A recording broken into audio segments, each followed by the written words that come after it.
Cada acción tiene una reacción, estaremos de acuerdo en eso. Y en el aparente libre albedrío que vivimos, nosotros podemos elegir cómo reaccionar ante cualquier evento.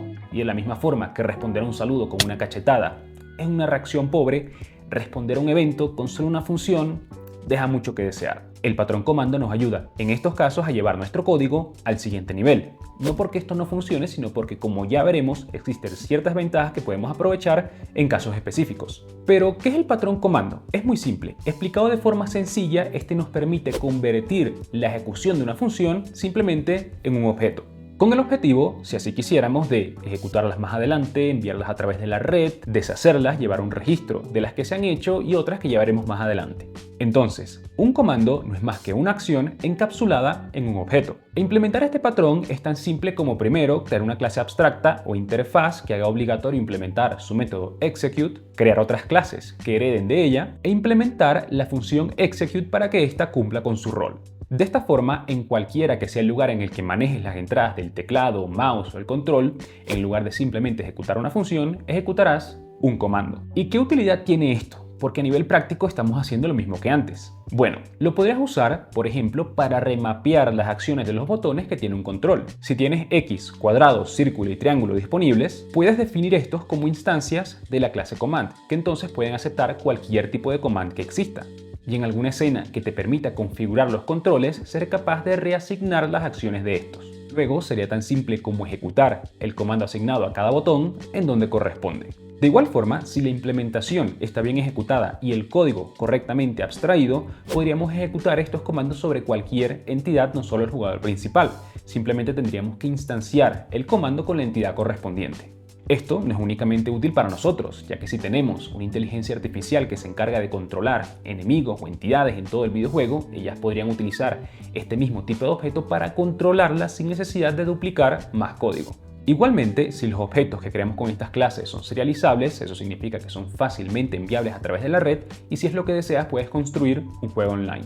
Pero estas no son todas las ventajas, ya que con un poquito de código más podremos agregar una habilidad muy poderosa. Imagina que hacemos un juego en el que nos movemos a través de las celdas de una rejilla. Cada vez que presionamos una flecha, el personaje se mueve hacia la celda que queda en esa dirección. Pero, ¿qué sucede si avanzamos una serie de pasos que ya no nos convienen y queremos deshacer todo lo que hicimos? El patrón comando es un facilitador para ese tipo de casos, y una implementación podría verse así. Primero tendríamos nuestra clase abstracta, comando, con la que luego implementaríamos un move command. En el constructor de este recibiremos al jugador y la dirección horizontal y vertical a la que se desea mover. Estas las guardamos como propiedades de la instancia para ser usada en el execute, y cuando el momento llegue solo sumamos a la posición actual del personaje el movimiento en X y en Y para que éste se mueva a la celda correspondiente. Pero, ¿esto cómo nos ayuda con respecto al caso que comenté antes? Pues si a la clase abstracta comando agregáramos un método undo o deshacer y en la subclase move la implementáramos restando a las posiciones de X y Y en lugar de sumando, si guardamos los comandos que vamos ejecutando en una pila o stack, cada vez que el jugador presione Control Z o el botón de deshacer, solo tenemos que sacar un elemento de la pila, ejecutar su método undo y así revertiremos todos los movimientos que ese jugador ya no desea. Un ejemplo claro de esto lo podemos ver a través de Baba Is You,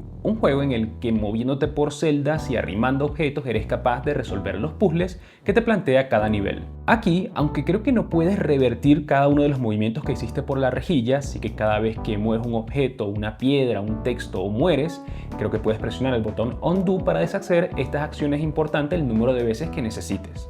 Y este es parte del poder del patrón comando, ser capaz de encapsular acciones en objetos para aprovechar y hacer cosas como esta. Pero no todo son buenas noticias. Como te puedes imaginar, esto no es un patrón para utilizar en absolutamente todos los lados. El título del video es un poco clickbait, la verdad. Si eres un programador web, no tienes que crear una clase cada vez que quieras cambiar el botón de un formulario porque un usuario metió la letra que no debía en un input. La verdad es que, como comenté antes, el patrón comando encapsula una acción en un objeto, pero no nos sirve todo tipo de acción. En este caso nos interesan las acciones que son un evento puntual, no que son un evento continuo. Es decir, acciones que, por ejemplo, tienen un principio y un final claro, no son continuas ni cambian gradualmente o se ejecutan en casos separados. Por ejemplo, como vimos antes, moverte a través de las casillas de una rejilla, disparar, tirar un golpe, saltar o equiparte con un arma. La gravedad no es un evento puntual, tampoco lo es apuntar con un arma, deslizarte por una plataforma o moverte libremente por todo un escenario. En el simulador de Sonic que estuve haciendo implementé el patrón comando simplemente para poder saltar, no para ejecutar todo el rango de movimiento de aplicar la gravedad desde el momento en que el personaje deja el suelo hasta el momento en el que vuelve a caer en este, sino para aumentar la velocidad vertical de Sonic y que otras partes del sistema se encarguen del resto.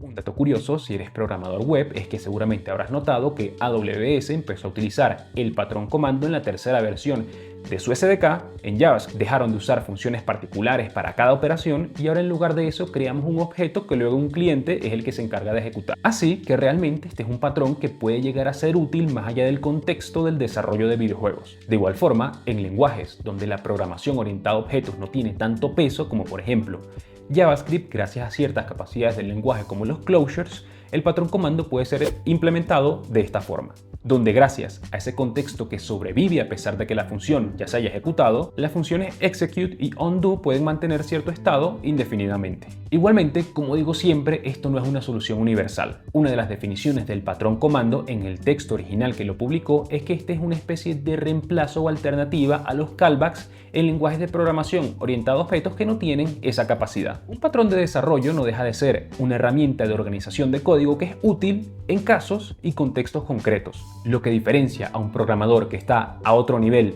de uno más del montón es la capacidad no solo de, oye, tienes que hacer una aplicación web, utilizo React.js, o tengo que hacer un backend, utilizo Python y Flask, sino también de saber interpretar y elegir en esos contextos cuál es el patrón de desarrollo adecuado no solo para que algo funcione, sino para hacerte a ti y al resto de personas que colaboran en un proyecto más fácil la tarea de seguir agregando código, agregando funcionalidades y mejorando un sistema. Y esa es la forma en la que yo encuentro útil el patrón comando. ¿Tú lo conocías? ¿Lo has utilizado en otros contextos? ¿Lo utilizaste en un sitio en el que después te diste cuenta que no era el más apropiado? Si es así, mira, te estoy leyendo en los comentarios. Espero que te haya gustado este video y espero que también nos veamos en un próximo.